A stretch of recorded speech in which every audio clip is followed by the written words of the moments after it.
you're an incel. And if you're just like trying to like, you're not even concerned with women's issues, and instead you're basically choosing to focus on men's issues, like an MRA, guess what? It's bad.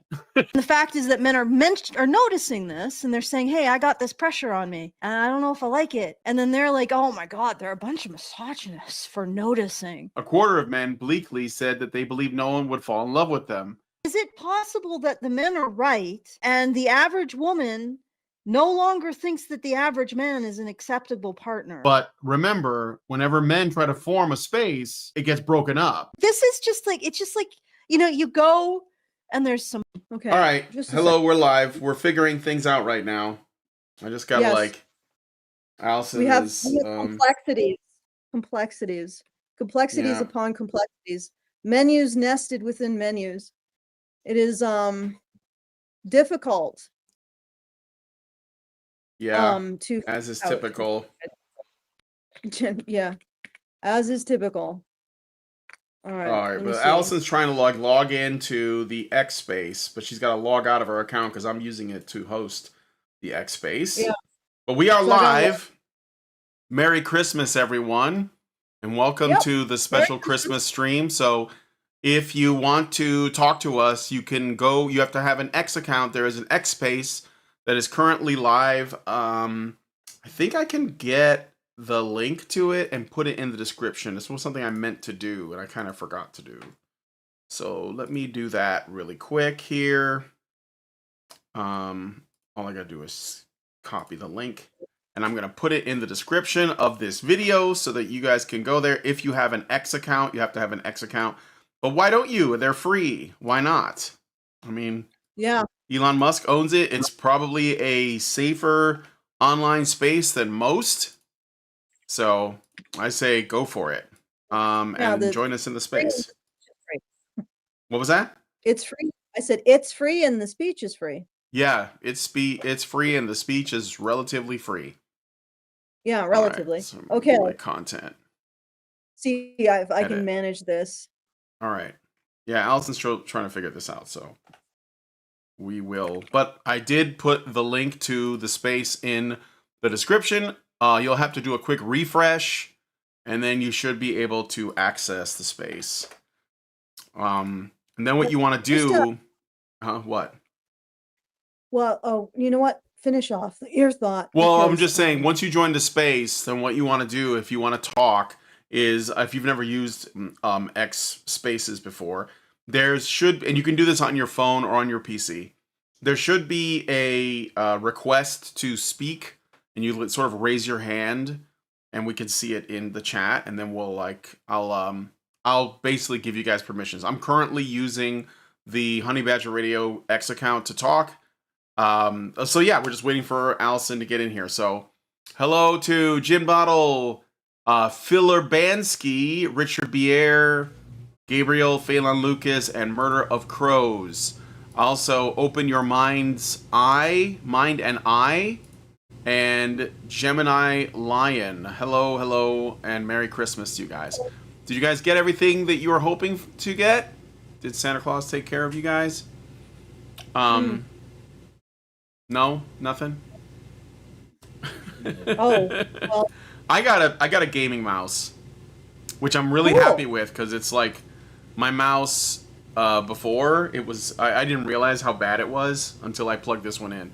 Like I was working with the other one, but it did occasionally the clicks were like off. Like they wouldn't happen, or I couldn't tell they were happening, and it caused some issues. But this one is really, really clean. Although it came with something really weird. I got this hexagonal thing with metal, like, I don't know, just like a weird thing that came with it that I guess you put inside the mouse. I guess when the mouse wears down, you put something in it and it does something. I think it's weights. Weights? It weighs, yeah, people like the mouse to you can adjust the weight of the mouse. Oh, I see. All right, Allison's in here now, so I'm gonna make you into a speaker. Let's see, so invite to speak, and now accept the invite, and then you can talk in. You can talk in here, You'll have to do them both at the same time so that people can hear you when they talk. Now, what were you saying? Well, what I was saying is, first of all, okay, so I need to request to speak. Yeah, I saw you, and I'm also already. Well, I have it all muted on Twitter, so all I'm talking to you is through this now. Through Discord, yeah. Yeah, through Discord. So I don't know if the people in the Twitter space can hear, but nobody's in the Twitter space. Nobody can hear you. So I'm gonna invite you as co-host. Just accept it for now because people don't usually jump in immediately. And I mean, we may not see anybody. It's possible, but in the past when I did this, I have had a few people jump on. I just don't know if everyone's doing Christmas things right now. Yeah. So, Philip Williams says, Merry Christmas to all. Hoping you all have a great new year. Unfortunately, can't stay and watch. Hopefully get to catch up with Badgers and company during lives again soon.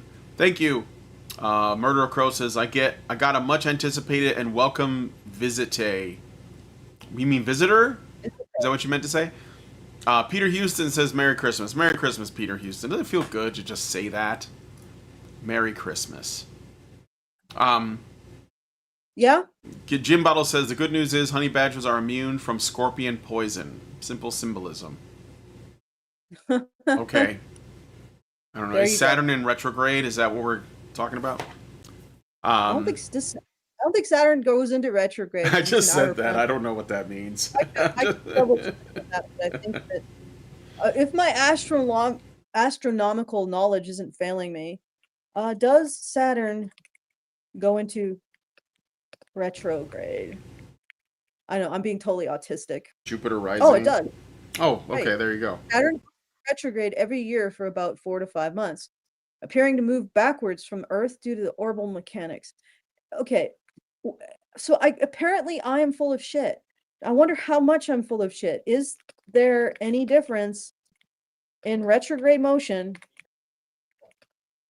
between inner and outer planets? I want to be right on some level, you know. Yes, there's a differences in the apparent retrograde motion of inferior and outer superior planets. Ooh, even astronomy is hierarchical, as observed from Earth, specifically in the mechanism, frequency, and duration. The key difference stems from their orbital speeds relative to Earth. Okay. Yeah. So feature occurs inferior conjunction when the planet is between the Earth and the Sun, occurs around the time of opposition when the Earth is between the planet and the Sun. Are difficult to observe during retrograde because they're close to the Sun. Frequency occurs more frequently, but for a shorter duration. So when Saturn is in retrograde, it's really in retrograde. It commits. Okay, fair enough.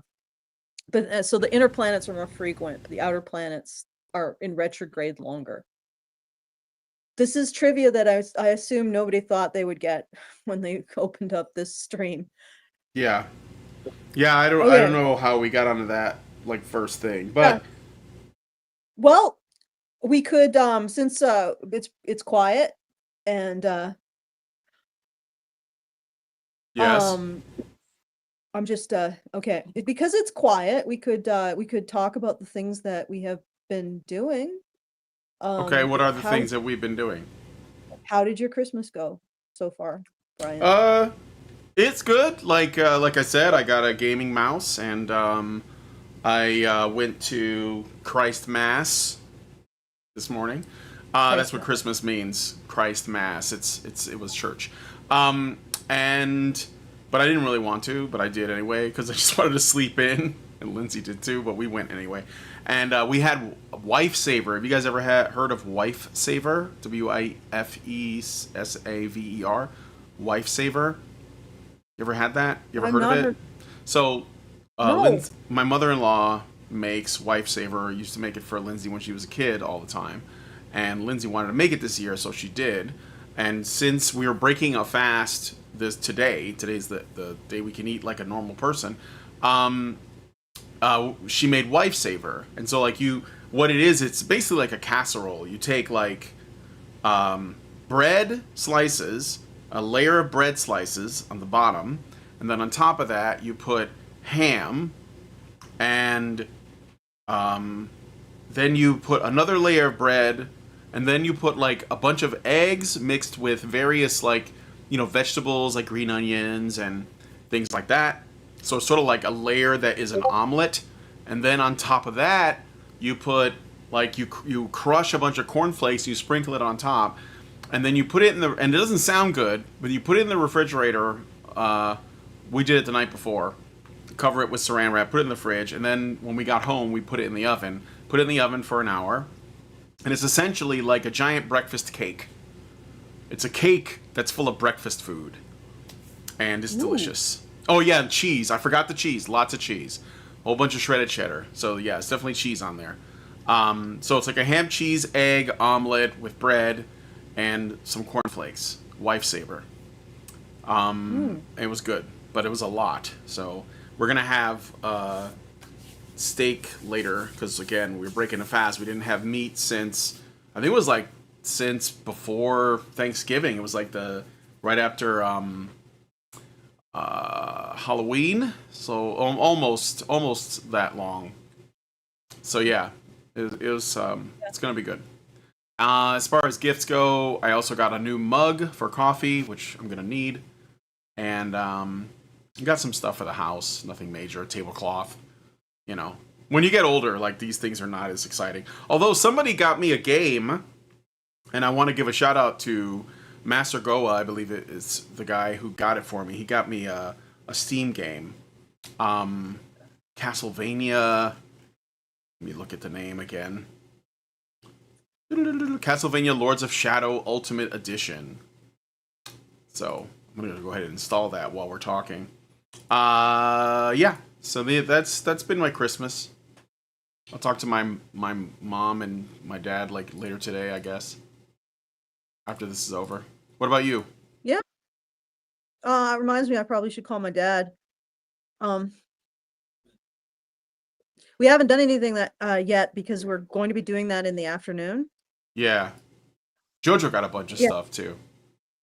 Yeah. But he doesn't know it's Christmas. He just knows he's getting shit. So Okay, I've got those things working, so I'm gonna quit here and I'll be hearing you in the Twitter space. All right. What thing's working? Okay, Allison just left. All right, she's gonna talk to me in the Twitter space now, I guess. I thought she was gonna play. Yes, you're there. I can hear you. Hello. Okay, there it works.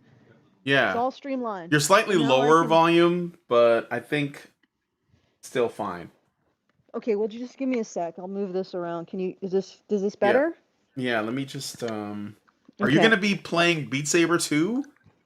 Or no? I'll probably play Synth Riders. So you can probably silence the music because I'm not speaking through the You're not speaking through Discord. No, I'm not speaking through Discord. I'm just going to be in Discord displaying the game. Maybe for New Year's we can do the game that you were talking about, Repo. Yeah. I think Repo will be a lot of fun. Yeah. All right, let me just make this a bit smaller. Oh Drop God. that. The virtual space is all distorted. The what? Oh no, it's just I came into the virtual space under the floor, which was kind of sickening. Oh. Okay, I see what you mean. Yeah. Go live on there too so that I can see I will. I just want to make sure I'm getting something up first. No problem. Let me see what you guys are saying in the chat. I'm going to try and engage with the chat more often. I've been doing that since the news show. So, let me see. Otherwise, I'm just going to bitch about J.R.R. Martin's book or A Song of Ice and Fire. Yes. Did he finally release a new one or are you just like watching his old stuff? No. Okay. It's just that getting that story's never going to be finished, guys. I hate to break it to you. No, it's never going to be He's going to die before it's over because he doesn't know what to do with it. And all of you should have realized because there were some warning signs well before the man started to get into an advanced stage of procrastination. Dementia. No, I don't think he's got dementia. I think he's just a horrible. It gets thrown around a lot. Procrastination. So this one is synth riders. There's no ability, as far as I know, to do requests. You know, I could do maybe They probably haven't Christmas. modded it yet. All right, so let me just Yeah, but- move the. Let me see. Where is the chat that we were just doing? I'm gonna move it on top of this. Do it. Do what? Well, What are you search talking it. about? I'm trying to find Christmas songs. No tracks found, of course. Oh, hey, somebody joined the chat. Hello, Edgar somebody. Green. Welcome to the Christmas stream, the Christmas special. I was hoping to find like Christmas music. Music Well, pack. there's no. Are there mods for this? Have that? Because I don't know if you're not getting mods, you might not get any Christmas songs. Yeah. So I need to turn the music down. I don't even know how to turn the volume down with this. Oh, right. What am I doing? Huh. Okay. Audio. Yeah, a little bit. Oh, no, we don't want that. Master volume. SX volume. Okay. No. Okay, so music is like at the minimum, and yet it's still horrifically loud. I lowered it on my end. Yeah. Yeah, it's almost like inaudible. Yeah, it's like, what are you doing, Beats? No, not Beat Saber. Synth Wave. Just Could get you it. reduce your You should be able to do it in the options. in the Well, unfortunately, I'm actually really terrible with this interface. Yeah. I understand nothing. Yeah. Headset. Okay, how about the volume? It's a headset volume. Okay, audio output. Oh, thank God. I can hear myself think again. All right. Okay. Good Lord. This is a He loud left. game. I guess he didn't find our... Well, he probably's just browsing, eh? Okay, Maybe. let's see if we can find... He's back. You know what? Lindsay Sterling. Let's do Lindsay Sterling. Sure. Do some Lindsay Sterling. Sort of, Christmassy? She can be. Okay. So this is Shatter Me. Okay. Whew. All right. Can you guys hear everything okay? It looks like it. Yeah, everything should be fine. You're not gonna... Okay. Yeah, Allison's coming out of the Discord here, so... Yeah, I'm not coming out of the Discord. No, I know, but like in my setup, I have an audio output source that I call Discord, but it's basically like browser or whatever I'm using to chat. So. Jesus, good Lord. My dog just sounded like a human being. Okay, so let me see what you guys are saying in chat. Well, I'm trying to engage with the chat. Yeah, he does sometimes. He makes howly noises that sound like, like he's saying woohoo. Yeah, I think my dog said no at one point. Like an Australian person disagreeing. Yeah. No. No. That's how Australian people say no. No. Okay, so let me see. That's Tickety Boo says, who's a random person from your past you will never forget? Random person? I don't know, man. I have a lot of people that I won't forget. Like my old bosses. Those are a couple. One guy I worked with when I had a job at a paint store. He was 50s. He was a 50-year-old guy. Huh? No, sorry. I'm talking because okay, so we have a German Shepherd who has decided to... Okay, fuck, I can't do this. Sorry, I have to think. We have a German Shepherd who has decided to lick a hole in his front leg, and we have had to put like a... Yes. He's just not... It's a complicated story. And you're not going to be able to tell it while playing this game, so... No, I'm not going to be able to tell it while playing this game. I apologize, everyone, Yeah. for starting something I couldn't finish. He's very sensitive. We have to put a muzzle on him. He's sensitive about the muzzle. Well, no, he's not sensitive, but he's actually been very good about the muzzle. Why don't you give him a cone? We don't have a cone, and we're in the middle of nowhere, Brian. Yeah. Yeah, well, my first, well, not my first pup, but the dog I had before Jojo, her name was Leslie. She, when I first got her, she was like 6.5 years old when I got her from the shelter. So it was already like pretty much an older dog. And she had this really like nervous habit. She basically was a stressed case because no, she couldn't stay anywhere because like everywhere she went, they would like send her back to the shelter, and it was a no-kill shelter, fortunately. But the people there were like, yeah, we're not gonna be like. She's basically like living in and out of shelters, so she's like a nervous wreck. And she would lick this part of her paw raw to where like the fur would come off, and she would have like a spot that was almost like bloodied, right? Like she wasn't breaking the skin per se, but it was like really thin there, so you'd get like it was like a soft spot. They used to call that a hot spot dogs would get, and it was like their way. They're basically stressed. So I had to basically like just stick it out with her and keep her chill and like make sure that she knew that I was not going to abandon her, because I think that's where it came from. She thought she's not going to stay here long. She's going to end up back in the shelter or something. And even though she had problems with dog aggression, like that was the reason why she kept coming back, was because she would like, go after other dogs.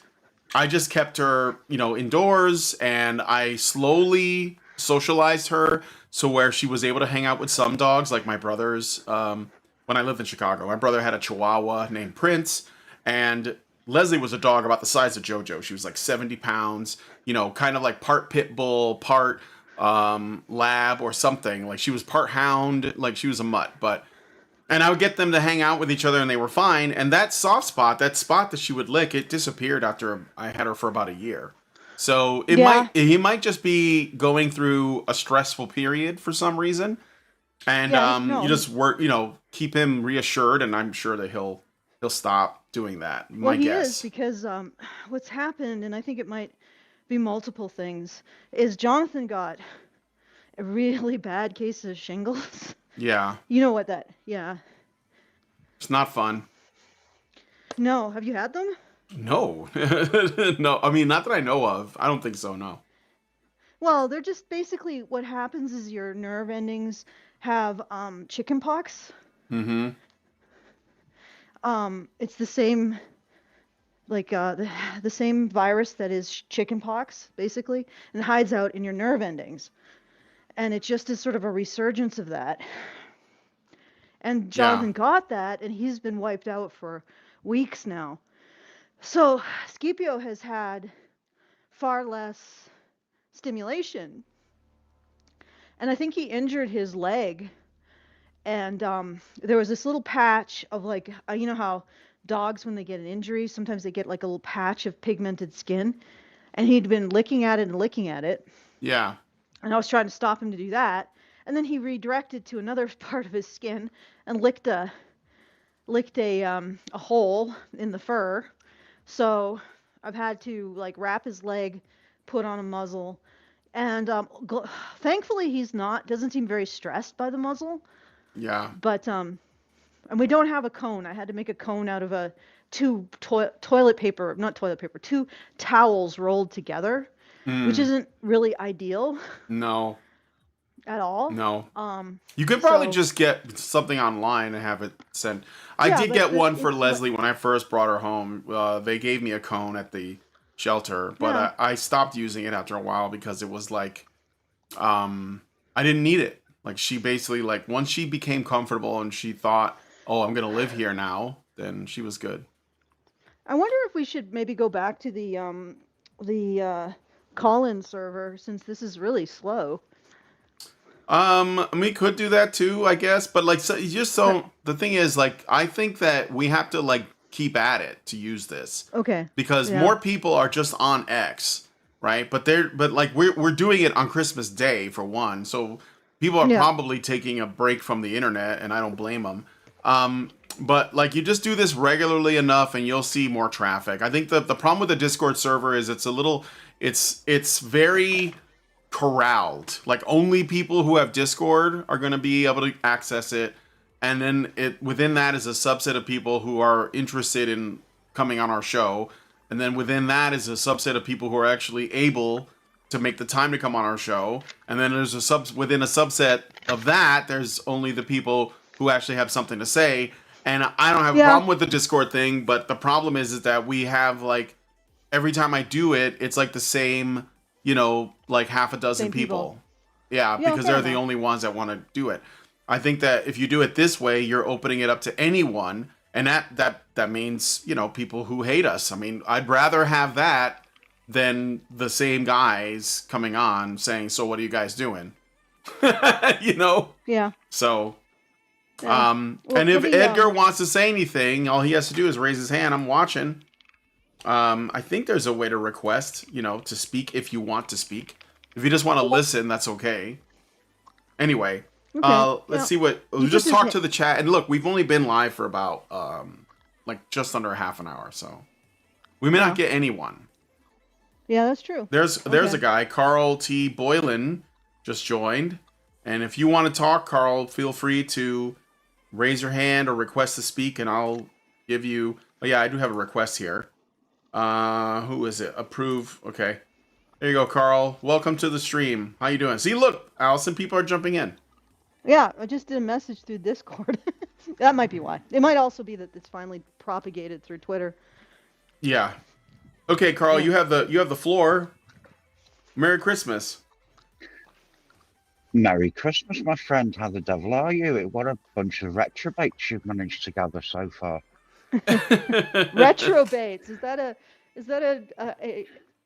an occult reference to the astronomy debate we had earlier? No, I don't know if you saw that. No, I wasn't here for that. Well, we were talking about the inner and outer planets in retrograde. So retrobates. No, I think retrobate is like saying that we're cads. Right? Cads and bounders. Okay. Yes. This is new lingo for me.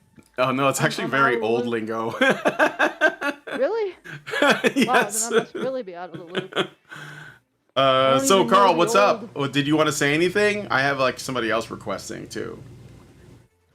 No, I just hope you're all having a wonderful day. I hope your loved ones are around you, you're enjoying yourselves, and you've not got too merry yet. Yeah. Oh no, not too merry. No. No plans on getting overly merry. Just merry enough. I never get merry. I only get angry. So, actually, Carl, you host like an X Spaces basically every morning, right? It's like, well, at least it's morning for me. I don't know if it's like later for you. And you get like a decent number of people, but it takes a little time to get an X Space going, doesn't it? It does indeed, yeah. As you know, I used to co-host along with a gentleman called Bill Corbett. Oh yeah, Coffee with Bill. That's right. Yeah. Yeah, and let's just say we came to an impasse, and I've moved on since to doing my own little spaces, which are generally called campfires, and the idea is just to get people to chat about anything, which normally gets around to male rights at some stages. Obviously it would in some way. Yeah, is that because you bring that with you, like it's what you're known for, so the people you surround yourself with are already interested in that topic? I think to some extent yes, but I try to encourage open debate, truthful and honest debate, and a very varied debate. We get on multiple subjects, sometimes of which I know absolutely nothing about, and I'm getting educated by the other people that come into my spaces. Okay. Whoops, did we just lose him? No, he's just done talking. Do you know what that's like, Allison? They finish a sentence and then they're done. It's crazy. The flow only mildly decreases. It never completely stops. All right, I'm gonna let Edgar wants to talk, so I'm gonna give him the floor now. You can feel free to stick around, Carl. All right, Edgar, you can talk now. What's up? Merry Christmas. Let me see if he can get his audio working. Sometimes you gotta give it a second. Hi, Merry Christmas. Merry Christmas. What's Sorry for up? the background noise. Just wanted to say Merry Christmas. I keep up with you guys' streams pretty regularly.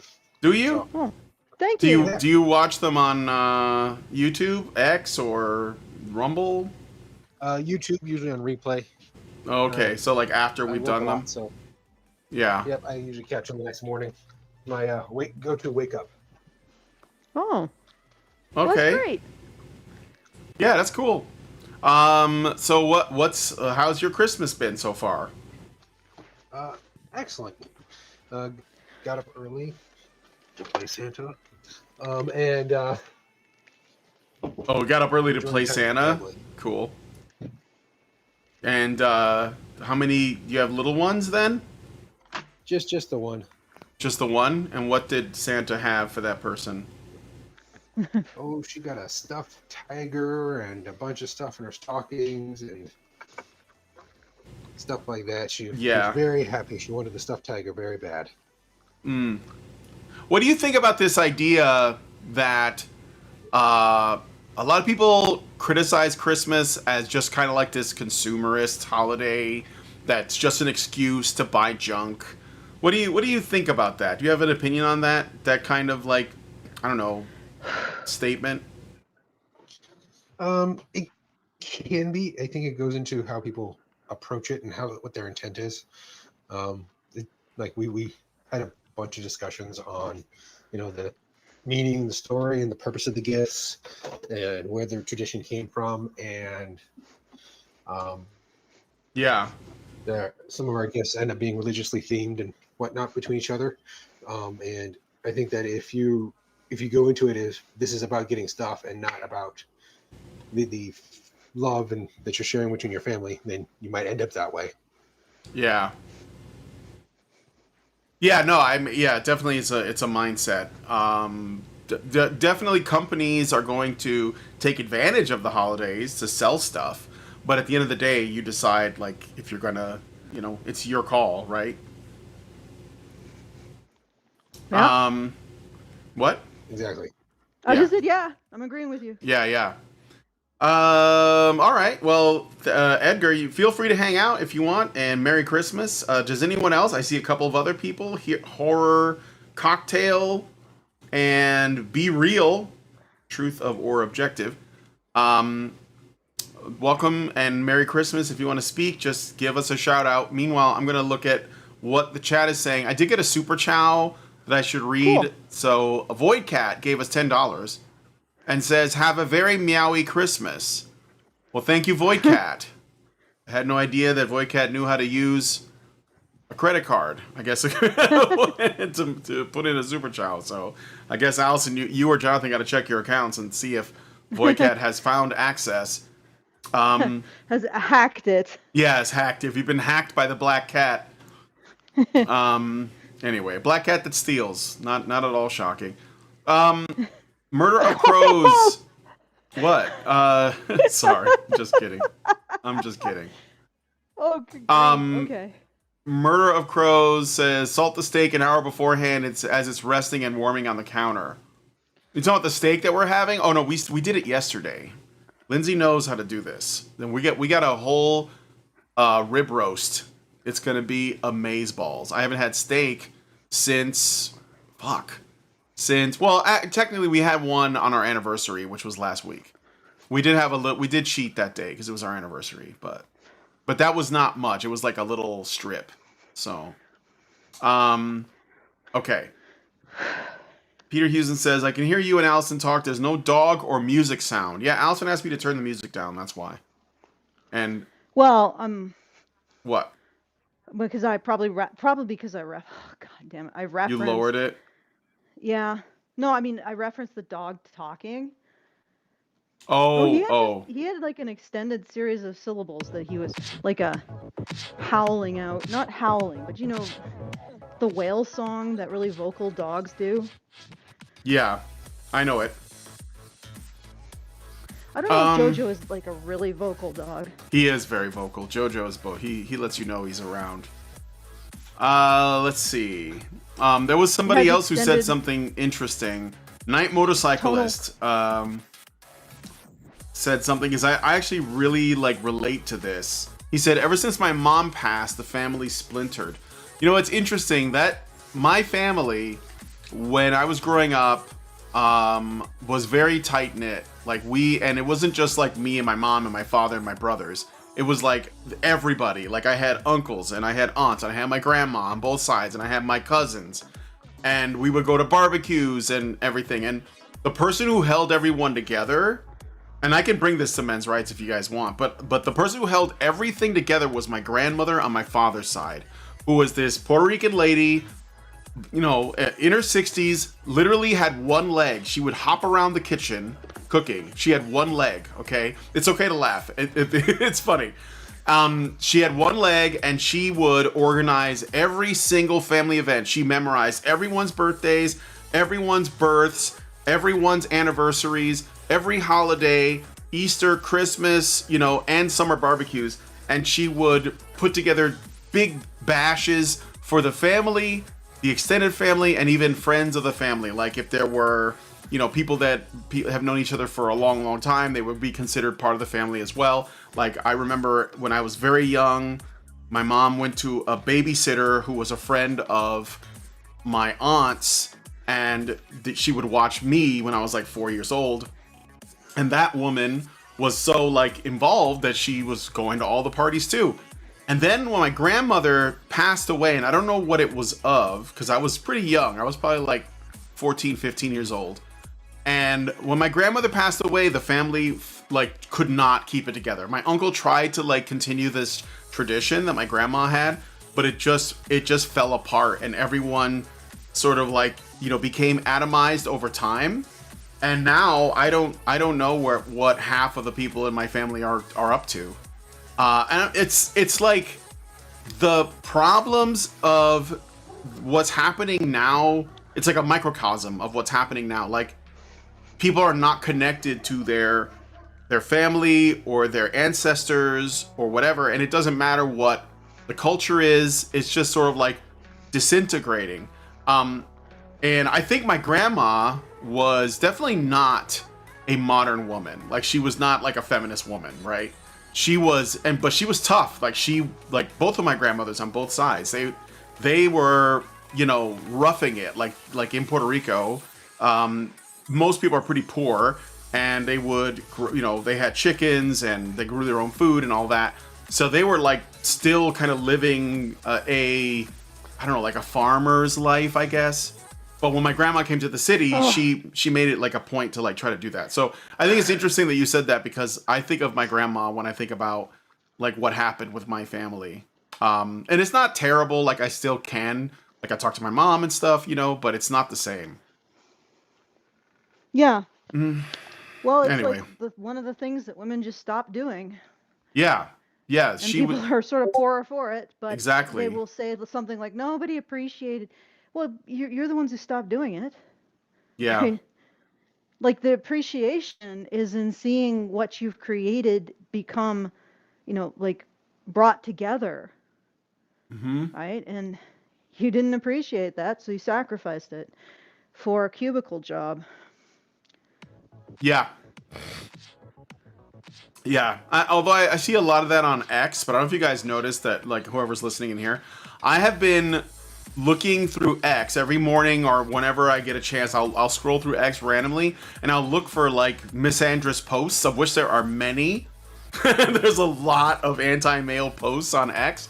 But what I'll do is I'll look to see the post, and then I'll go to that person's page. And ever since Elon Musk has basically made it to where you can look at where the posts are coming from, I see a majority, not totality, but a majority of those posts are coming from women not from the West at all. They're like in Nigeria is, for some reason, a lot of Nigerian women, the Middle East of some kind, like in a obscure way, the United Arab Emirates, Israel. They're always like somewhere like not America. East Asia, South Asia, India. A lot of Indian women are saying some really like anti-male stuff. Yeah, I think it's like a majority India and Africa. But these So places also have some virulent. yes, I know, but they're if you're an Pretending to be American American, and you or- see it, they're kind of pretending to be American. They're not, because like the thing is, there's some posts that you'll see like on the front page of the profile, it'll say something about like it'll have like a place in America in their name, like New York or something, or they'll have like the location icon, you know, that arrow thing, and it'll be like you know, it'll be like New York City or LA, but then you click on their location and it's like India or Israel, and the photo will be like a cartoon drawing of a woman or like a white woman or something. So I think there's a degree of deception going on. Like there's a Yeah. And they're all degree writing of in English. scheming going on. What was that, Edgar? And they're all writing in English. Yeah, and they're all writing in English with American slang. Like they're like, you know, that exactly. Carl, go ahead. Do I have to like give you permission again? No, it's No, you okay should if be you good. don't want to Okay. do that. Paid subversives. Maybe. So- Although I seem to find the homegrown ones. Yeah, Yeah. there's plenty of homegrown ones, but I think, given the type of organisation that we are talking about, that a lot of them claim to be a member of or claim to be part of, which they don't, generally speaking, understand anyway and know sod all about, they're more likely to be paid subversives if the description of where they are is entirely different to where they in fact are. Yeah, this Just is true. Seems logical to me. Yep. These are all places where you could get the cheap labor to do that. Where That's you could true. create farms of people doing this stuff. I think the Israeli ones are probably legit. Oh, good lord! I just talked once. God damn it. Yeah, failed and some my of them, level. look, some of them are not like I said, it's just remembering that these people they could be from anywhere, and I think as Westerners, we might see it written in perfect English and think that's an American because it's in English and I'm getting it in my feed, but then you look and they're like, oh no, that person is in. Like I just saw one now. That said, first point of 4B is no sex with men. This male implied that 4B would cease to exist if men so wished.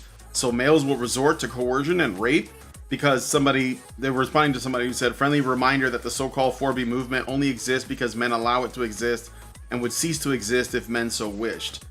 Which, I mean, I don't think that's an untrue claim. But when I clicked on that person, they are from South Korea, or at least Well, so the issue yeah, is East that Asia and Pacific. So like that, yeah. So probably that that's. calls out.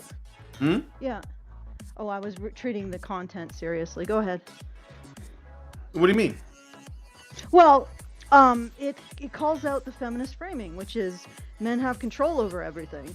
Well, then, Yeah. if you accept that, then the reason why the 4B movement functions is because men have chosen to allow it to by not using the principal tool of the patriarchy that feminists say men use in order to uphold society, which is rape. Yeah. Well, Like, what about our literally- collective? What about our literally- collective membership card, Alison? Can't we use that? My patriarchy card has no Yeah, but limit. that's the thing. The feminists propose that the functional tool of patriarchy is rape. That's how men uphold the system that benefits them at the expense of women. And yet here we have all of these sex strikes indicating like a rebellion against the world order, and patriarchy just sits there like Oculus on his throne. We wait. So when they give us that explanation, Alison, what's their explanation for forced penetration? What? Surprise sex that he didn't know he wanted? Yeah. This is why I love those stats. It's like they love to argue that domestic violence that women engage in is defensive, but it's really hard to argue defensive rape.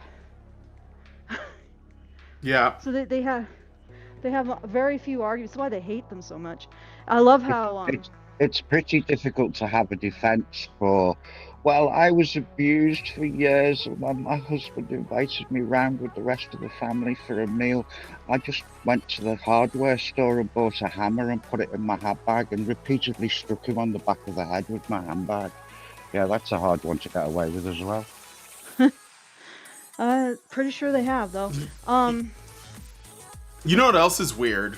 Not only is it weird that we get, like, on X at least, so we're just talking about X, because X is the only place where I can look up a location. Another thing that's weird is the number of women who make, like, really misandrist, anti-male posts, and then in their replies, because they're using it as rage bait, I guess, they put their OnlyFans link. Oh god. They link to their Man. OnlyFans right underneath their anti-male tirade. Like this person named Jinx said on X, "Stop asking me for relationship advice. If it was up to me, all these men would be locked in my basement eating milk off a fork." So essentially, like just like it's straight up. And then underneath that, Outstandingly specific. yeah, it is. And Hey, then underneath listen, that, you it's like, guys are in the by the media way, here's my industry. OnlyFans. You want if you guys are in the media industry, you should understand that any exposure is good exposure. yeah, there is no bad press, right? You know, I just can't believe men would, well, maybe Stoop that low. that, yeah, well, would sign on to an OnlyFans. Of There are somebody who definitely doesn't men like that would, but the thing is, Yeah. well, a lot of that is also like not Western guys, but again we don't know that, like we just go with okay, not wanting to date trans women is transphobia. Don't assume the effectiveness of that marketing strategy. It's probably non-zero, but not necessarily as effective as other avenues. Yeah, right. I think that maybe I'm wrong, but I think that the women who are probably do best with OnlyFans are at least the ones who pretend to like men. But I don't know. I think there's a large market of men that like to be disliked. Mm-hmm. Yeah, so Stacey Carlton says most of the countries he named have active extreme feminist groups anyways, plus the languages they teach tend to include English. When you consider how popular American culture is there, it actually makes sense. Yeah, I mean, it's probably a combination of people who are rage baiting in order to get engagement funds and genuine articles, especially when you're talking about India. Holy. Mm-hmm. People in Nigeria are probably just more likely to be after the funds, I think. Yeah. Because I'm not sure if feminism is quite as strong, but I could be corrected. Maybe Well, you know, Tifa this will thing where correct they've me. been paying people on X for like basically getting enough engagement on their posts, I think it invites this stuff, this rage bait, because it's a good way to go viral, to say something. So if it is Yeah, rage exactly. bait, at the very least, there's an acknowledgement that this is something that if you said it, it would get a negative reaction. So, because I think if people were indifferent to misandry online, then it wouldn't be something that could make you some money as someone who's engaging in I guess, rage bait. So, I don't know. To your point about it spreading to Nigeria or anywhere else, there are certain cancers that once they start spreading, they never stop. Yeah. Yeah, that's true. All right. Let's see what the chat is saying here. Speaking of morality, the Honey Badger Radio Touch of Gold, your good luck Chuck of people you've had on as guests, Yeah. seems to be sparking with the Collins. Seems to what? Sparking, sorry? With the Collins, they're Yeah. going somewhat viral. What? Oh, what? you mean the Collins? The Malcolm and Uh, Simone. yeah. Oh yeah. Which ones? What? Wait, I missed Malcolm it. and Simone. Malcolm and Simone. Oh yeah, Malcolm Going and Simone went viral. viral. Of course. Yes, I saw that. I actually, Yeah, I think- they were. I mean, I don't know if they're really big, but they were decent size when I found them. And I'm actually going to talk to them again in January. We're going to have them back on because they made a video saying the men's rights movement was right, and and I knew that we Yeah. were. but they acknowledged it, and because they're like their primary focus is pronatalism, right? But they're also interested, like they're really nerdy. Like these are really nerdy people, but I like them. But yeah, they went viral for different reasons. So, which I think are pretty funny. Yeah. Yeah, well, I remember you predicted it on the actual show, or during the after show. You're like, yeah, well, enjoy being launched into the stratosphere now, or something like that. After the show, I think it was in the after show. Yeah. And yes, yeah, it's interesting, isn't it? Yeah, you ever played a video game where it's like 2-player co-op, right? And there are sections where, or maybe there's like a player and an NPC that you're escorting, and there are sections where you need to get up to like a high place or across something, and you have to like assist the other player to go to this other area. That's what we do only. We just are the person that gives you a boost.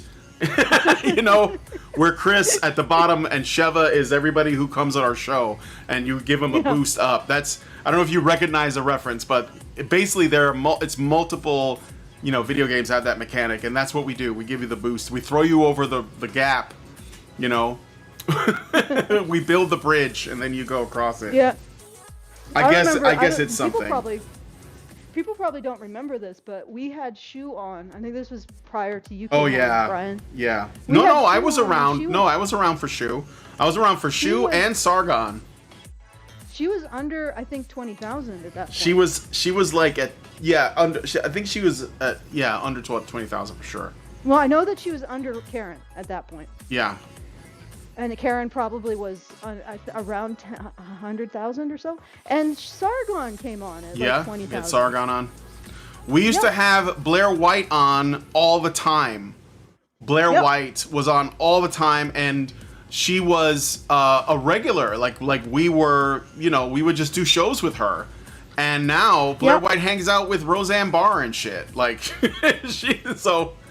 and that's cool, you know, but like I said, you know, it's just, I guess we all have our part to play. Yep. And we had Jordan Peterson on. Jordan Peterson, but he was starting to blow up at that. It was after the free speech thing at that college campus, but it was still. But he got even higher. Yeah. So I don't think that we necessarily boosted him, but we also there was a number of people. Definitely a thing that happens, so. As long as you're not into men's issues primarily, we'll give you a huge boost. Yeah. If you are, you're gonna be with us. You know, sitting on the beach, watching everyone else surf, basically. HBR, check your direct messages. Are you sending? Did you send one? Oh, I'll have to open it up over here. Hold on. Yeah, okay. Hold on. Oh, I need a passcode, Allison. I can't look at it. Oh, good Lord. For some reason, it's telling me I can't. You protected the shit out of it. Corrected those. No, I didn't. It demanded I do. I think this one will work. All right, let me look. It's in Discord? Yeah, just don't read it out loud. I'm kidding. I think that might work. Nope, that didn't work. What the hell? Okay, oh wait. That one. Okay, yeah, that worked. Yeah. All right. I go to the bottom here. Had to make it funny. Is this what you sent? Oh. Yes. Yeah, I guess so. Yeah. Okay. I'm not going to say it on stream, but yes, you're right. I see that we have another person that joined us, Brian, Botch TV. Welcome and Merry Christmas. All right, let's see. Who's this? Oh, if you guys want to send us a message, feedthebadger.com/justthetip. I guess I'll poke the voles and see what comes out. Yeah, do it. Okay.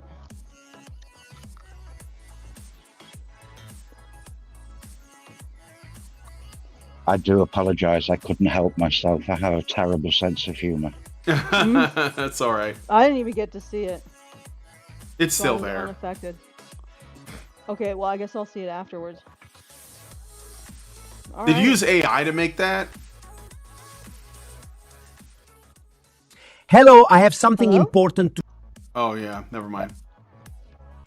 Sorry. What we talking about? AI to make what? Oh, I never mind. That's old. There was another private message from the 16th, but I got the later one. It was like some guy talking. All right. So no sweat.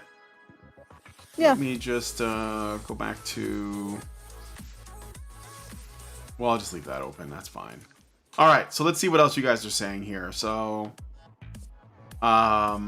Stacy Carlton said 4B started in Korea. Yes, we know. And the comment, I believe it doesn't say Korea. It says like East Asia, but I assume that's Korea because I know the 4B movement's from Korea. Although it's just what they call it. I mean, it's basically just another feminist movement. It's just catered to that particular culture, but it's actually not that different from feminist movements anywhere else because they all have the same criticisms or like claims at least. So the 4B movement isn't, I don't, like they say it's like really radical, but I think it's just typical. Maybe it's radical to the Korean culture. Like they see it that way, maybe, but I don't know. I hear the dog. All right. Anyone requesting to speak? Stop. Raise your hand or let me know. Let me see what you guys are saying in the chat. Let's see. Stacey Carlton, most of the countries he named have active extreme feminist groups anyways, plus the languages they teach tend to include English, and when you consider how popular American culture is, this basically makes sense. Yeah, but I think that there is another way to look at it too, though. It's possible that if you see feminism as not just like something that's isolated to certain countries or certain cultures or languages, but rather a global project, then, and that's how I think it is, then it's actually pretty easy to see that why wouldn't they collude with each other to like basically try to spread the same message everywhere at the same time? And then they just use whatever language works. So like because like I think China, for example, and there are some people who show up as being in China that also make misandrous posts, but countries like China have their own version of X, right? Or I think Russia has a version, like certain countries might have their own social media that is sort of like separate from our social media, and they probably speak their own language, or there are just parts of social media that are that language. Like there's probably a Japanese part of X where everyone's writing in Japanese, just like YouTube. But I think that, like, I remember I watched a documentary a couple years ago, and it was on a streaming site. I don't remember which one. It was either Amazon or Netflix. And it was essentially talking about the new wave of feminism, that like the upcoming wave of feminism. And it was basically a global project. It was we're going to bring women, feminists of all nations together. So like, I could see them doing that because it is a globalist thing. And if that's the case, then perhaps there are social media sites or other sort of internet spots that are where they're doing the exact same thing in those languages, and they're targeting those men in those parts of the world, and they're spreading that propaganda over there as well, so that it looks like man hatred is, or at least like, I guess framing men as criminal is sort of like so ubiquitous that a woman couldn't possibly ignore it because all the women are saying it. And I think that's what it's designed to do. So it might just be an ad for the OnlyFans to come get whooped by Sumara. Sure, yeah. Well, I think that women who say like anti-male shit and then like post their OnlyFans, they're probably not part of a plot. They're probably just using, marketing techniques. Let's see.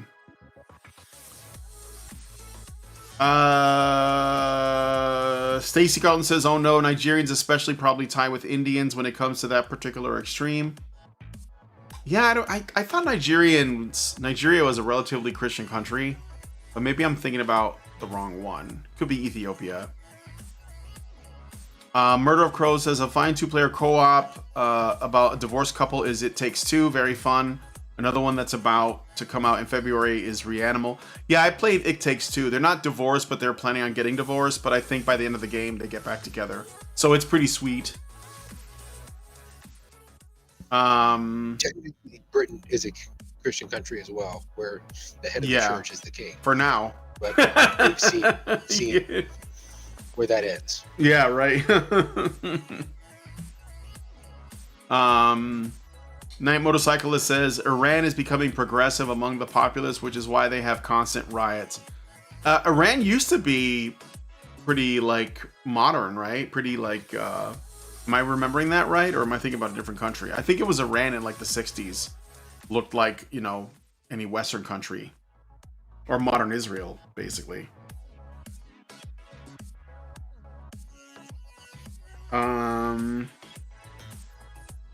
Let's see. Does anybody else have anything to say? Allison, what are you doing? You're not playing the game? She just Oh, okay. You want me to play? Well, I don't know. I mean, we're doing the show. I feel like I'm the only one here. Yeah, I mean, no, I was supposed to interrupt you. You were just earlier. You're like, yeah, you never shut up. I got a request. The Oh, Rooster. request. Rooster, go ahead. What? Merry Christmas. What's up? What's on your mind? What's your take? I gave you permission. You should be good to talk now. Sometimes it's delayed, sadly. Yeah, it might depend on your ping. Let's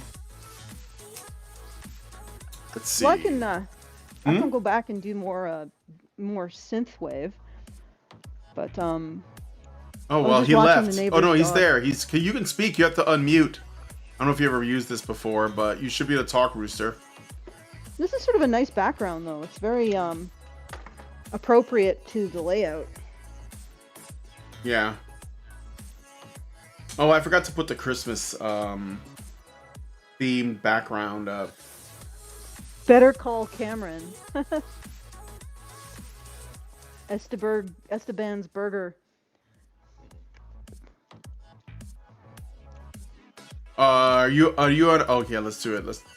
He's requesting again. All right, you've been approved. Approved. Go ahead. Okay.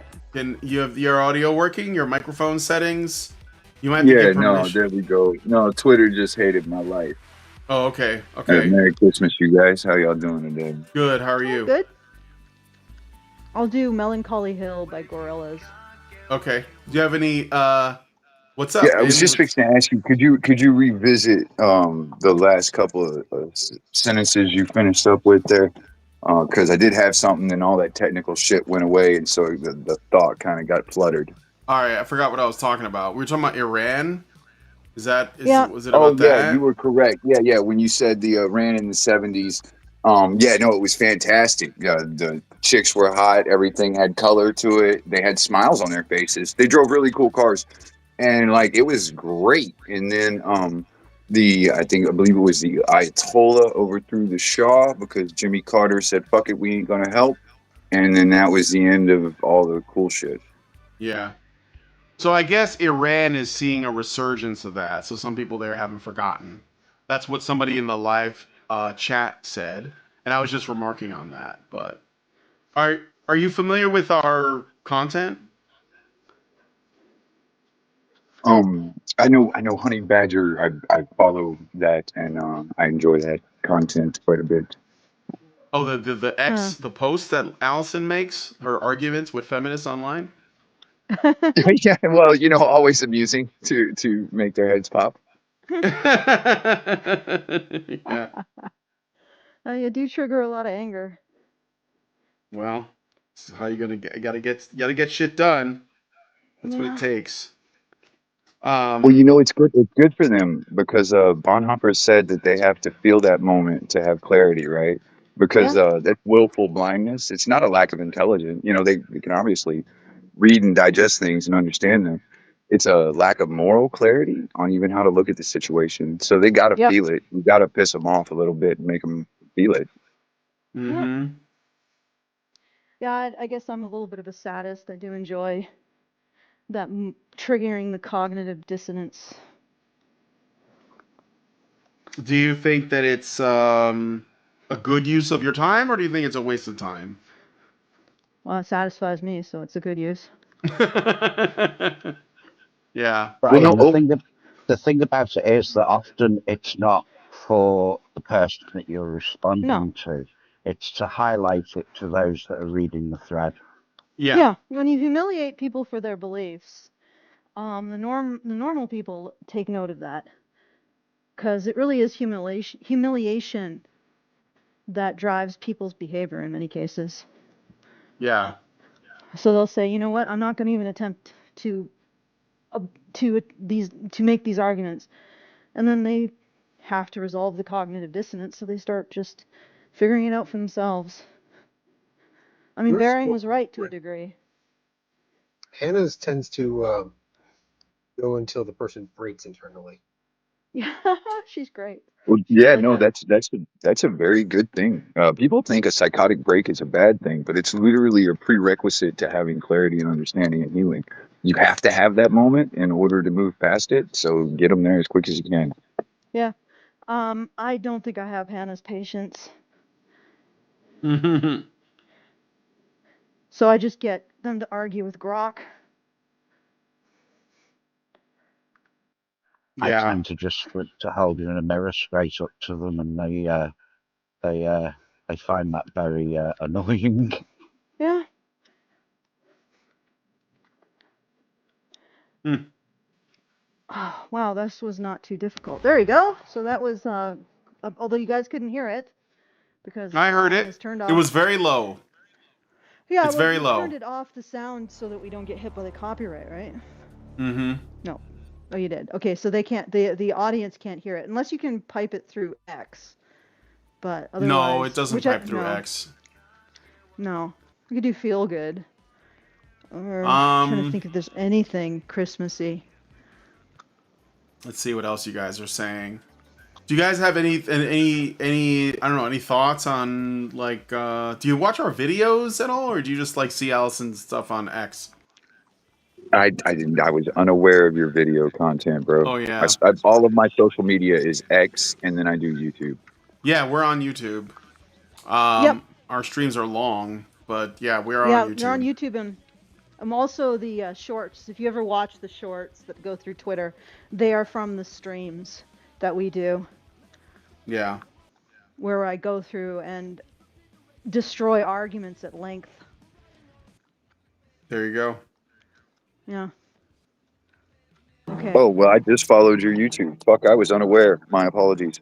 No, don't apologize. Appreciate it. Thank you. This is an opportunity No, to yeah, get I people would to have check been that glad. out. Yeah, I'd have Well, been glad. Brian, I like that content. Brian also Some does of them this are long chicken, but they're worth it because Alison does have a habit of destroying some of the arguments in great detail. and getting really pissed. Yeah.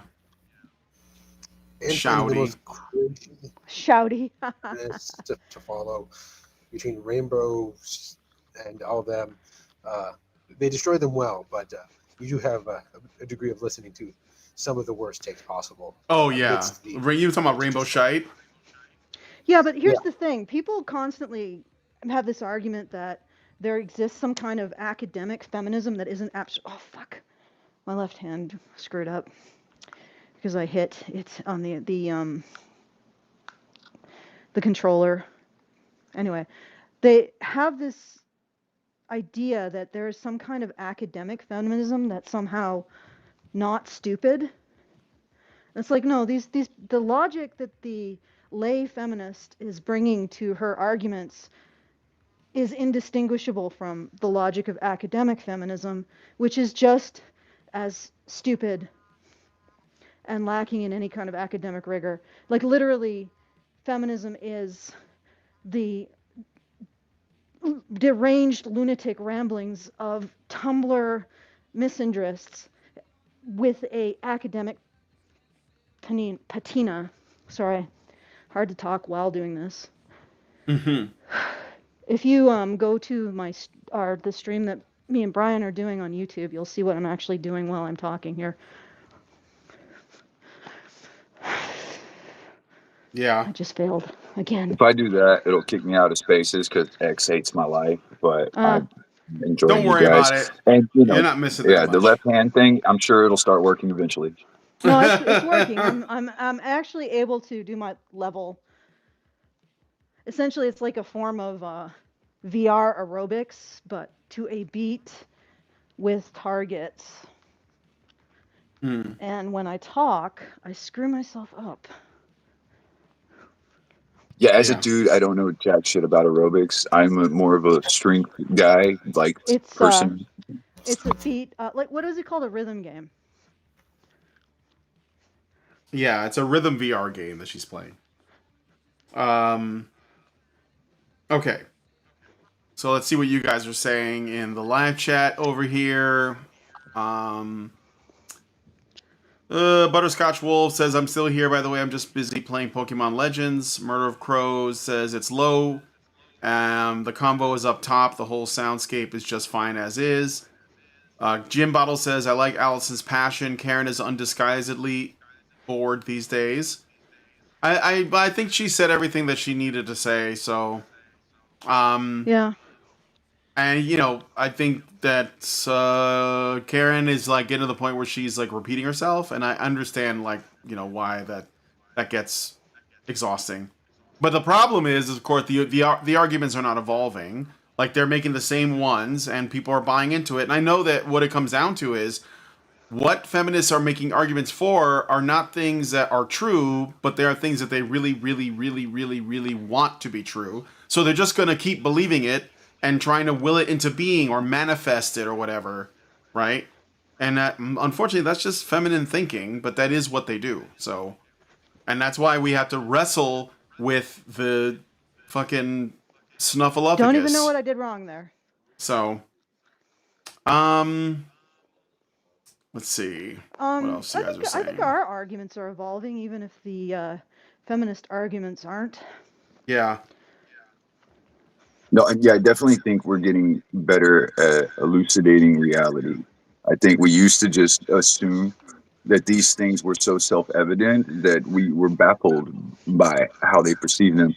But I think we've come to a point now where we talk about them a lot more clearly now, that they can't poke holes in that, which is why their head is shorting the way it does so quickly. Mm-hmm. And it's also, again, they're also engaging in more and more overt movement. Yeah. I'm guessing I'm hitting something. Dude, you know, I got to thinking, was there ever a positive to feminism? No. And I thought about it. No, listen, I get it. No outward positive. But okay. So if you've ever done any lifting, you understand a negative resistance training and how that builds and grows your muscle as well. And so I actually started to think about it like, well, what is the negative resistance training of feminism? And you know what it is we always had the misconception that women were better nurturers for the family, better at taking care of the children and all of these things. What feminism actually did was it gave us a second to see, because we were scrutinized as dads. Like, to be a single parent dad, you were 100% scrutinized. And so the light was really shined on the fact that single parent dad households actually turn out better children than single parent mom households. And we really haven't had a moment in history to get that contrast. So it almost destroys that myth of female parental nature that would some way be an automatic positive by the sheer gender dynamics. Mm-hmm. Yep. Well, there is one thing. I mean, feminism did open up a lot of questions about our identities that were otherwise hidden in these sort of traditional structures. But that's not really like, breaking the vase so that you can, I don't know, see the secret message on the inside. I mean, it's probably something that had to happen, but I don't think that the amount of grift and lying and destruction, it's hard to say. Well, the magnitude of destruction on the reflection, like 100 years from now, when we reflect on this, the magnitude of destruction will be such a holding fort against moving back to those ideologies that I think it might do us some good for at least a few 100 years. Couldn't you liken it to opening Pandora's box? Yeah. Definitely, because what it tore down were these superstructures that were underlying all of the Western democracies. The concepts of democracy have a lot of assumptions in them of how the people interact and how the people operate in the world. The rational man, and the superstructures that are supposed to be there, the identities that people have, and the caring about your community and whatnot. That it's all assumed. With those torn apart, it's part of the failure that we're seeing is there's nothing to redrive those things without that inherent structure there. Yep. I just gave Botch TV permission to speak, so go ahead, Brian. I wanted to ask you guys, actually, what was like, now that we're towards the end of the year, pretty much there already, what was like one of your favorite like things to cover in terms of maintaining frame? Like, what was one of the most outlandish ones? I mean, you guys cover some pretty outlandish takes from, Rainbow Kiwi and Drama Queen and all these other weird people that have all these just outlandish takes on men and life and stuff. So what was one Most of the ones? outlandish.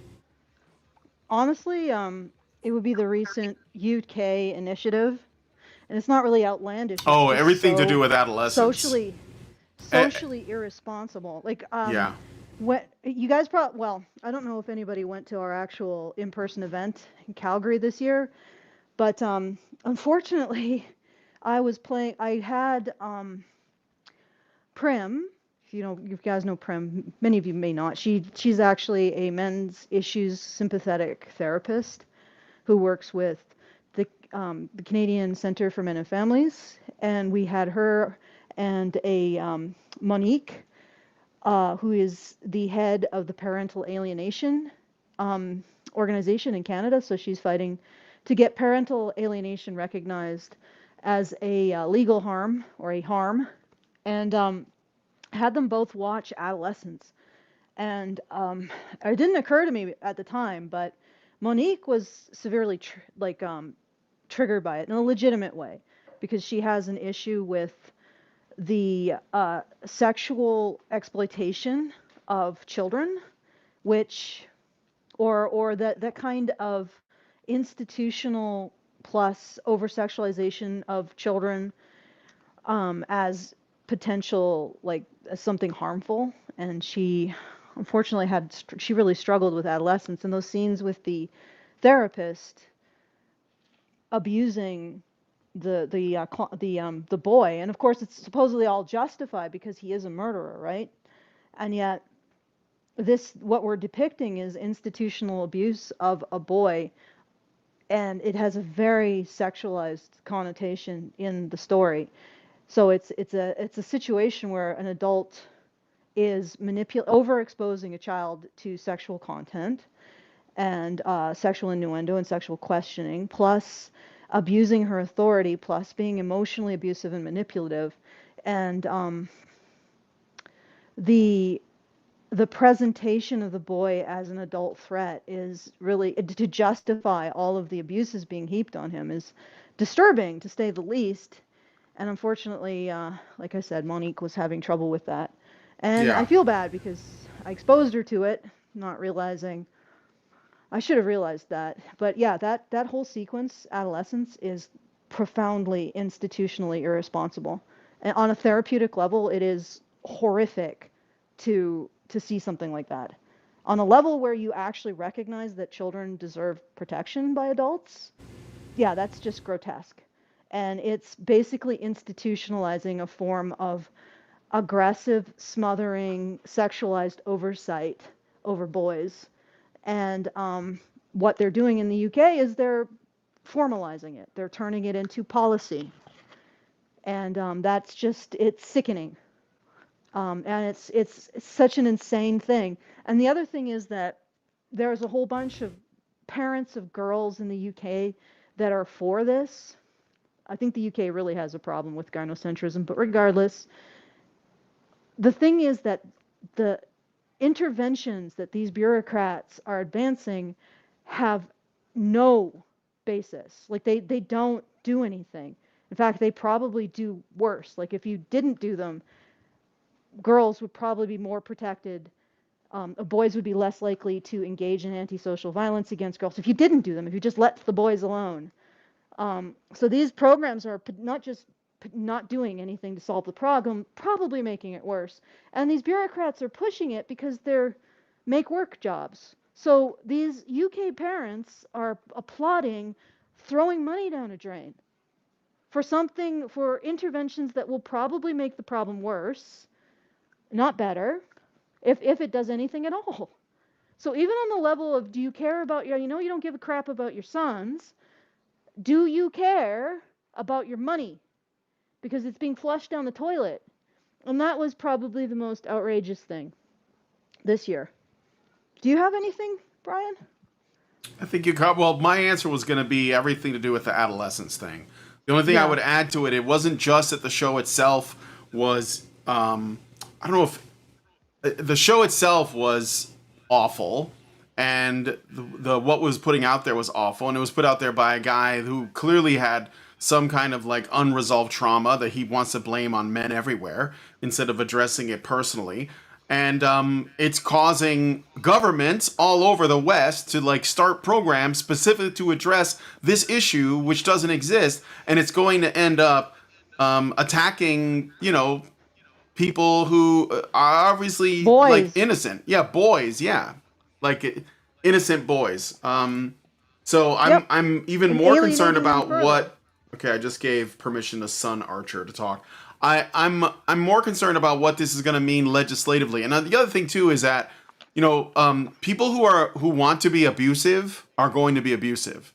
Like you're not going to be able to teach them not to be. That's just not how it works. And it was never that way. So the only people you're going to punish are innocent people who had never had any intention of harming anyone. And it's going to cost a lot of taxpayer dollars, which is going to come out of the pockets of men. So like it's just like. That's probably the most ridiculous thing that I think, and I guess most infuriating because it's actually going to, and the one thing about the show that really pisses me off, okay, is that the actual, if you guys have heard of the show, it's called Adolescence, and it's supposedly like how, rape culture is created through social media, and it all goes back to these like manosphere influencers like Andrew Tate, which is who they use as their stand-in. Like if Andrew Tate died tomorrow of a heart attack, they just replace him with some other guy that's vocal and has an opinion online. So it doesn't matter who it is. So like if you have a problem with Andrew Tate, I would say stow it because it's irrelevant, because it's not about that. It's about stopping sensible people like us who are trying to talk about this stuff from like an actual productive perspective. But because our position criticizes the status quo, which is their position, which is the feminist position, which is the default position for every country, then they have to go after the straw man, whatever it is, and then use that as the pretense to essentially like, go after boys and try to like re-educate them and weaken them and hobble them, and which they're already doing in a number of other ways, with the way that they've torn the family down and everything. And then the framework of the show, this is what I was trying to get at before it pisses me off. The framework of the show is literally taking the ideal situation, which is a boy growing up in a house with a mother and a father that love him, and they're making that the problem. So the way that they conclude is it's the father that is the problem in the series, which is literally the opposite of reality. Like if you want a dysfunctional child, then take the father out of the home, and that's what you get. But that they don't want that to be the reality because they like the idea that there's an entire population of young men and girls who don't know who their father is and are therefore become dependent on the state so that the state becomes more powerful. And that's what they want to push. That's the narrative, right? So that's the other thing about adolescence is that it is based on a lie. It is pathologizes and criminalizes normal boyness.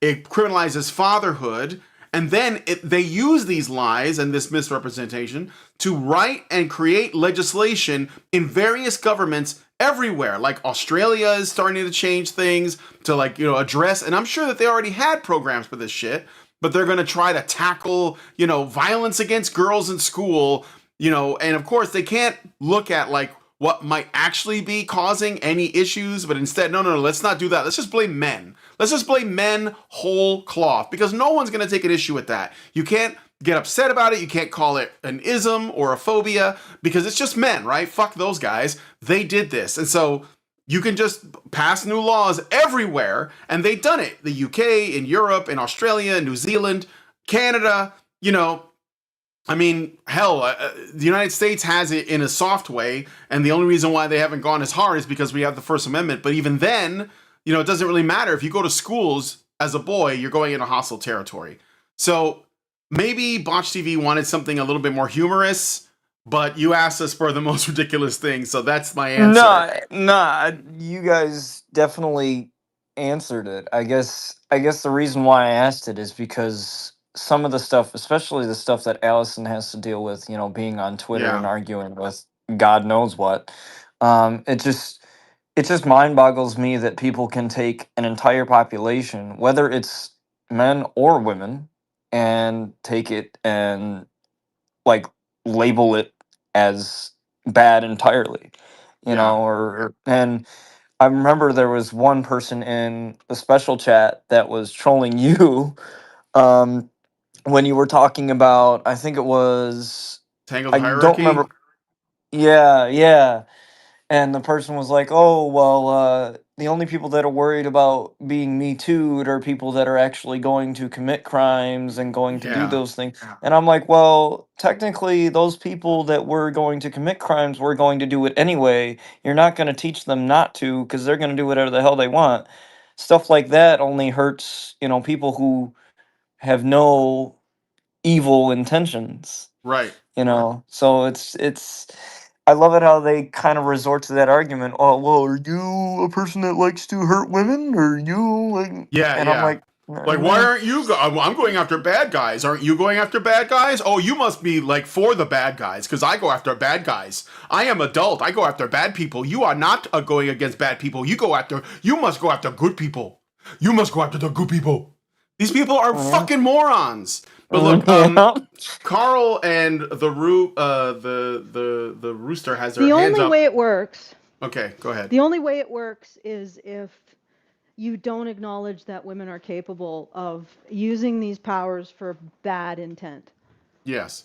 Literally, that's the only way. So what they're really saying is you are questioning my deification of women and my refusal to see that they are human beings and human beings have evil intent.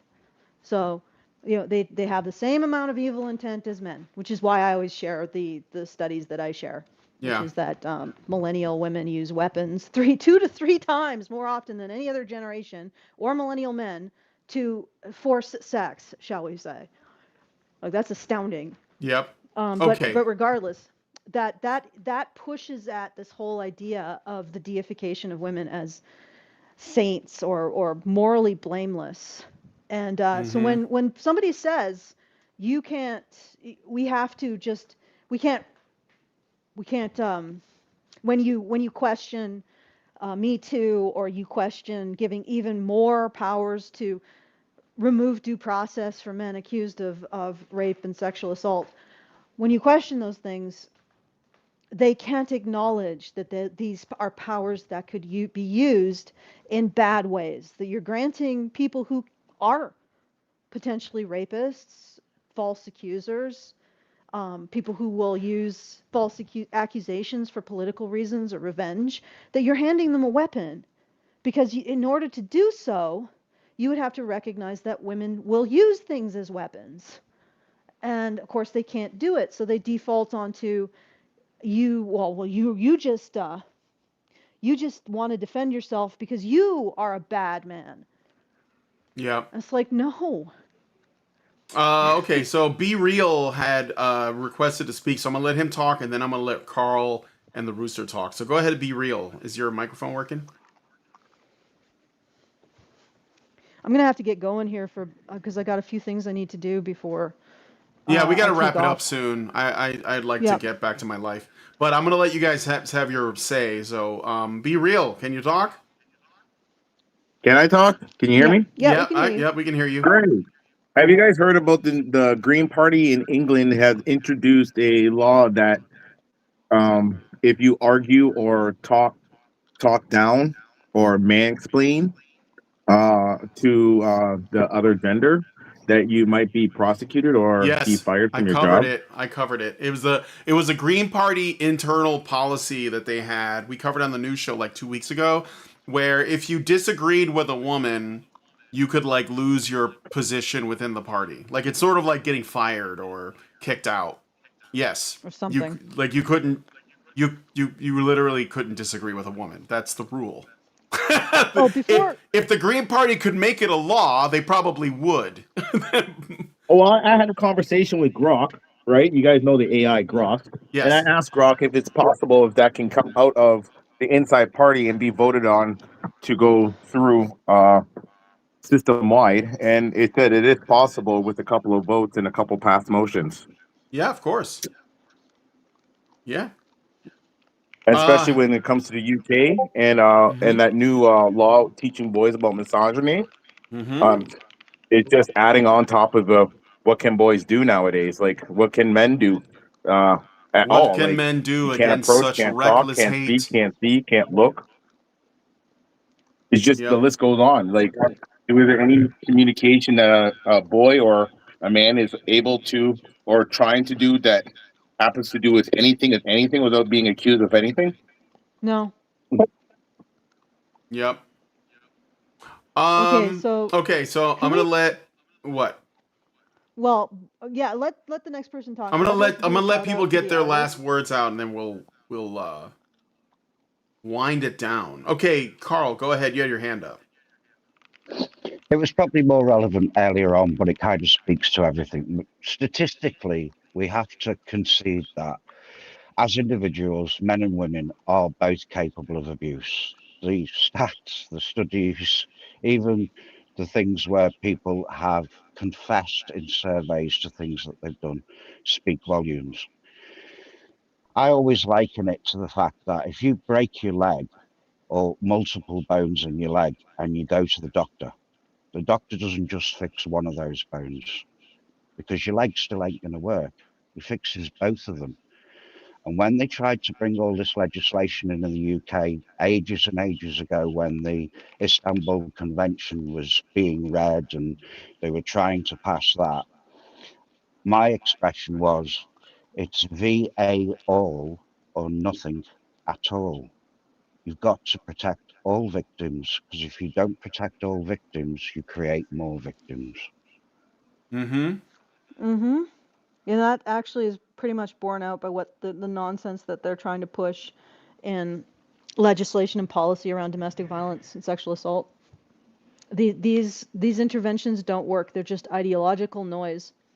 And we actually have interventions now that are showing greater and greater levels of reducing recidivism. So, for example, the ACTV intervention, which shows something like a 50% reduction in recidivism, along the tightest parameter, which is victim reports. And we are not pursuing that. Like, institutionally, we don't have the will to actually protect. And right now, I'm just talking about female victims of domestic violence. Because of feminism, we don't have the institutional will to properly protect female victims of domestic violence. Now, this is not the most astounding thing, like you were talking about, like the one that just floored me, because I think I figured this out in the Johnny Depp versus Amber Heard case, which I think was in 22. Was it, or is it 23? I think it's 2023. 23. So, or something like that. And I realized there was like just this moment where all the pieces came together, and I realized feminists don't care about female victims of anything. They just care about how they can use them to make money. Yep.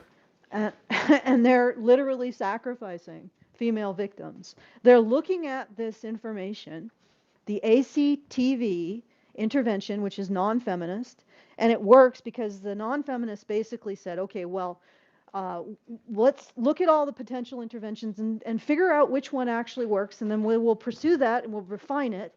And that's what they did. So it was an iterative, actually empirical process that they followed. And now they have an intervention that works really well. Like 50% reduction in recidivism is an incredible result. And again, no institutional will to pursue this and actually protect female victims of domestic violence, because it would require challenging feminist orthodoxy.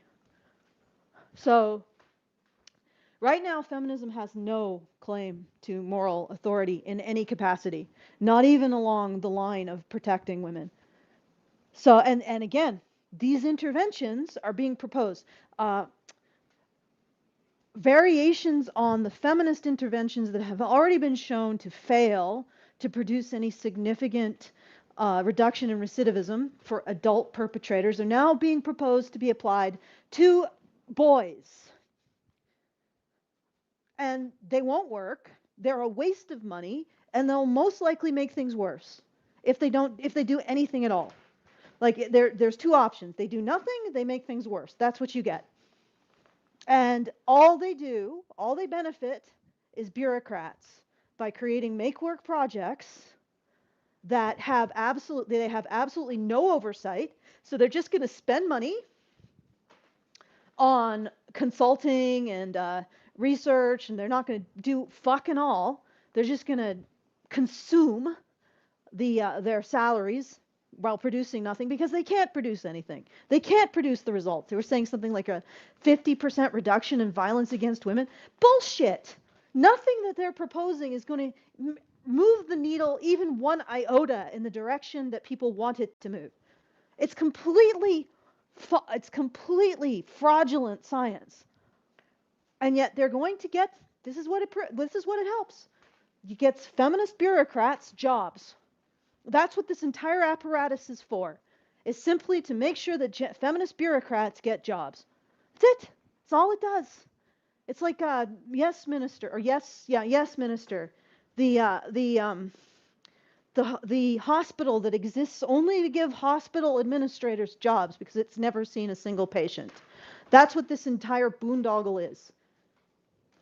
And nobody wants to call it out, because what feminism is good at is describing any form of critique of feminism as some kind of moral failing, which is astounding if you think about it, and blaming the victim.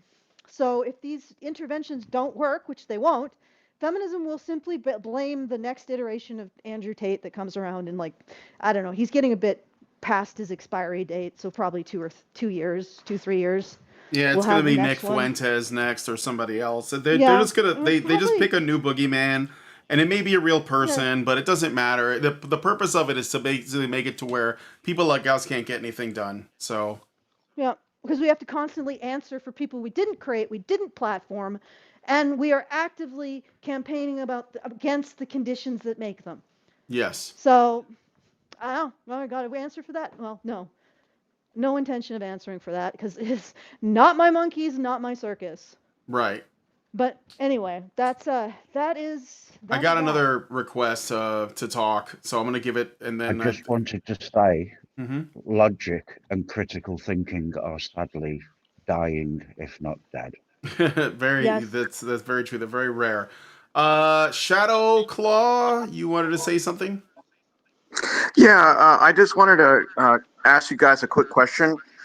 There's a Republican, some woman who's trying to pass a law that only requires a woman to name a suspected father, so he has to pay for literally everything, including all medical expenses leading up to birth and afterwards. Men Need to Be Heard did a video on this, and he even posted the number on his screen so people can call over, and he told people not to be angry, but to be calm and explain why this is bad, why it harms men, and create some resistance against this and make sure our voices are heard. And I can't remember the name of the law she's trying to pass, or the woman. Did you hear about this? Yeah, so I actually saw the video and I like did some little bit of digging, and this is what I learned. So you're talking about Congresswoman Ashley Hinson. Um, It appears that this is a mischaracterization or exaggeration of a legislation introduced by Representative Ashley Hinson, a Republican representative of Iowa. In early December 2025, she introduced the H.R. 6442, titled the Supporting Healthy Pregnancy Act. This bill amends federal child support laws to require biological fathers to pay at least 50% out of pocket medical expenses related to pregnancy and delivery, including health insurance premiums, deductibles, and similar costs. The goal is to provide financial support to pregnant mothers earlier than current laws allow, as child support orders typically begin only after birth in most states. Key points from the bill and Hinson's statements. It explicitly targets biological fathers, not presumed or legal fathers, in cases of disputed paternity, such as paternity fraud scenarios. It's framed as a pro-family and pro-life measure to promote responsible fatherhood, help single mothers with pregnancy costs, and encourage men to be involved from the start. Similar versions of this idea have been part of her broader family support packages in previous years, often co-sponsored with senators like Marco Rubio. There is no evidence in her legislative record or public statements that she has pushed for holding non-biological men responsible for child support or for policies that would force men to pay for children who are not theirs. Her other bills focus on things like expanding child tax credits, including for unborn children, maternal health care, stillbirth prevention, and resources for pregnant students, generally aimed at supporting mothers and families. So Okay, it's still stupid. it's not perfect, but it doesn't sound like it's as bad as this guy was making it sound. Yeah, well, the problem is the more protections you give women when they make these mistakes, which incidentally, I keep hearing from the majority of women that sex is horrible and men are bad at it. So why do they need so much access to it? Like, seriously, just close your legs. Stop doing something you don't find entertaining in the first place. Go spend that money on, I don't know, going to the fair or going to an amusement park. Because obviously, if you're going to complain about sex this much, it's not that important to you. Why do other people have to fund it? And this is the other thing. We need to stop babying women because of their choices. Like, Yes. they need to feel the consequences of their shitty choices so that they stop making them. Because this is the problem. This isn't going to help. Alison, accountability. That's a terribly dirty word. This isn't going How to dare you, stop Allison? How dare the you? problem. Because these women are most likely having children with men who can't even pay these bills. Like they're having children with these pookies who have absolutely no income, or all the income is fucking illegal. And they have how many baby mamas? Like 4, 5. how are you going to get blood from a stone? And the only way to stop that is not to constantly underwrite it, but let women take it on the fucking chin. You want to have a child with a baby with a psycho fuck who's just making the world worse for everyone else? You pay for it. Why does everybody have to underwrite these shitty and the problem, okay, no offense, the problem with Republicans is they have an absolute infatuation with single mothers. Just like Democrats. They think that making the world better is making the world better for single moms.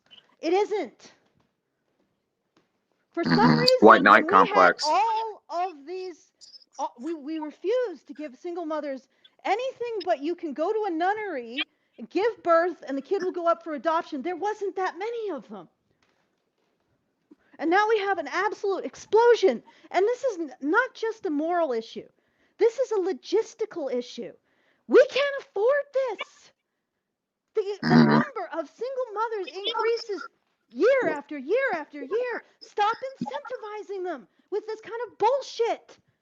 Because if what you incentivize, you get more of. And what's decreasing is dual parent households who pay for the single moms.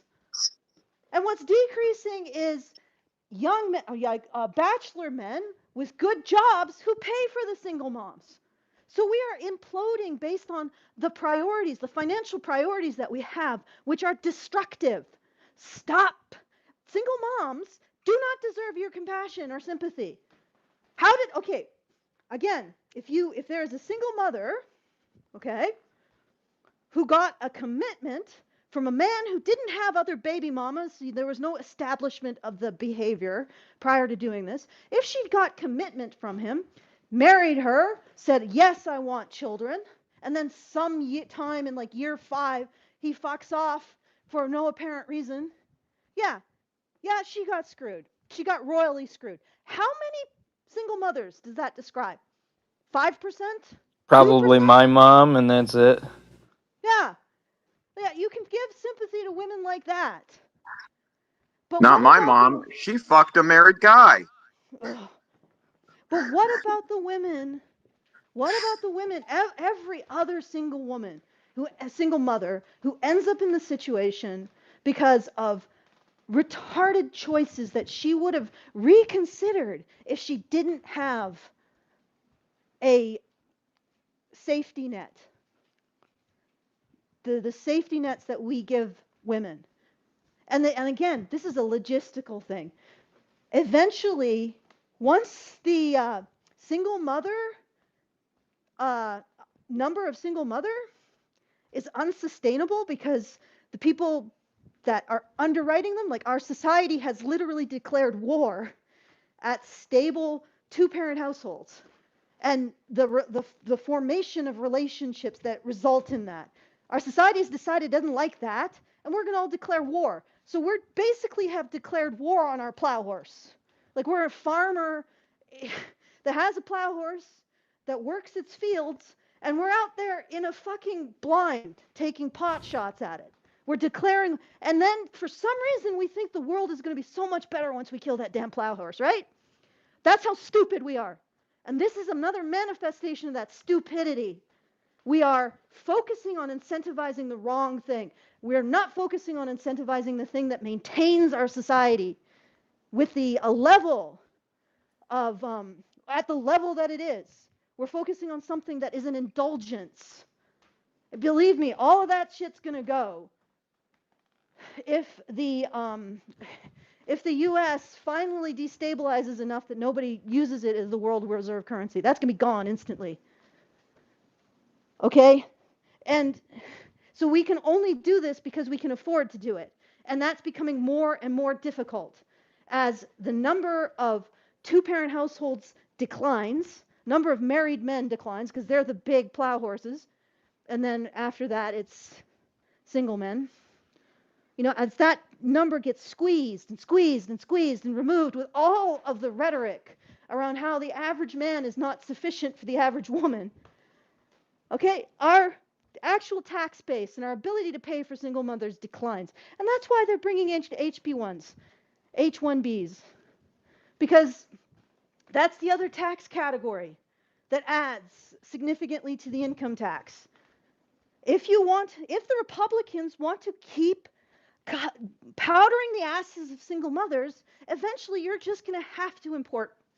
You're going to have to import highly skilled immigrants because after married fathers, which you have declared war on and you won't do anything about in a legitimate, significant manner, like I don't see Republicans making this an issue, a central issue. You got to stop declaring war on the men who support your entire society. On a fundamental level, they need to start kicking all of the feminism out. It's not happening. A little bit, not enough. Not to the degree that we do this. And if you don't do that, eventually you will have to concede on immigration. Because the only way to pay for the single mothers that both parties are fucking in love with is H1Bs. If you are destroying your actual productive engine, which is married men. Okay, that's my rant. I'd like to take just a quick moment to tell you about what happened because of the choices of my single mother. She chose to get banged by a man having marital issues. Then she chose to eliminate him out of my life. Then she became so overwhelmed, she held a knife to her chest and threatened to kill herself if I didn't behave.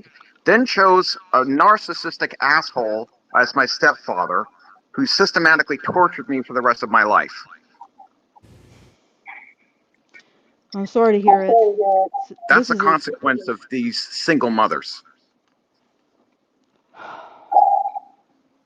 Yeah, that's really unfortunate. And the one argument that you always get is, well, stop having men turn women into single moms. And it's like, well, don't you have agency over your own body? Can't you say, no, I'm not going to have sex with this dude that has no income, no nothing, no anything? Like, but of course that would mean taking accountability for your own choices. I mean, takes two to have sex, so don't have sex with somebody who's a bum. So how are men who are responsible supposed to make men who are irresponsible but highly attractive to women? How are they supposed to stop that? Like the men who do this, you can't. There's no mechanism. You can't. There's no mechanism to stop it. You can't. I mean, it's just, you just have to make, you as the woman and you as the man, both of y'all have to make better choices on who you end up getting into bed with. That's it. It's a category error because they're basically saying, well, why can't men? It's like, no, men as a group they have no ability, unless you're saying that they should be able to stop women from having sex with men they find attractive but are bums, right? They have no ability to prevent this.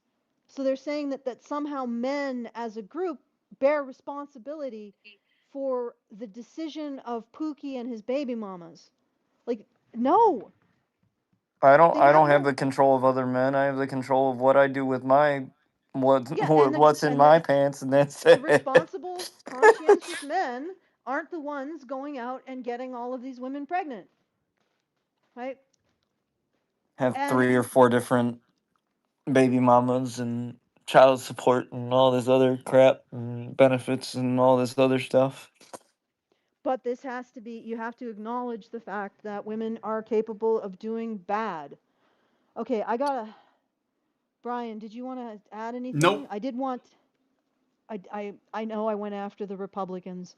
I don't care. That's fine. Whatever. No, go after them, please. That both parties are doing things that are probably not good, so it doesn't matter what party it is. Yeah. They're all in the same boat and they're all doing the exact same thing.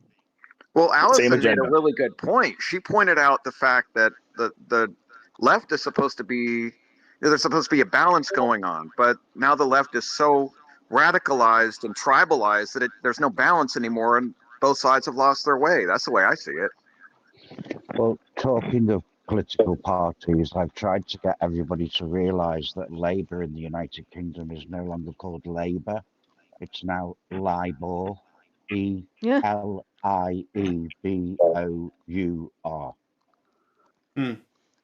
I feel sorry what's going on in UK there. That's just messed up. Yeah. All right. Okay, so we're gonna wrap it up then, because this is like 2 hours. I do want to do a shout out to. Yep. Go ahead. Shout out. Yeah, shout out to at Crafty Ringtail. Could you put up the artwork that at Crafty Ringtail did for this? Yeah. Christmas? Hang on a second. Let me find it. His I downloaded handle it. is at Crafty Ringtail Mm-hmm. on Twitter. So on X. So if you're interested, that's where you would find him. See if it's up yet.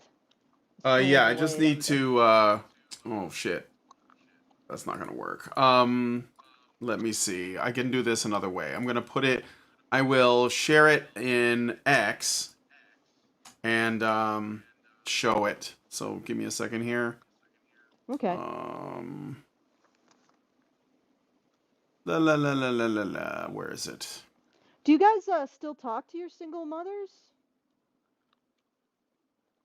I live with my mom, so I have no choice. Oh. I talk to my mom every day.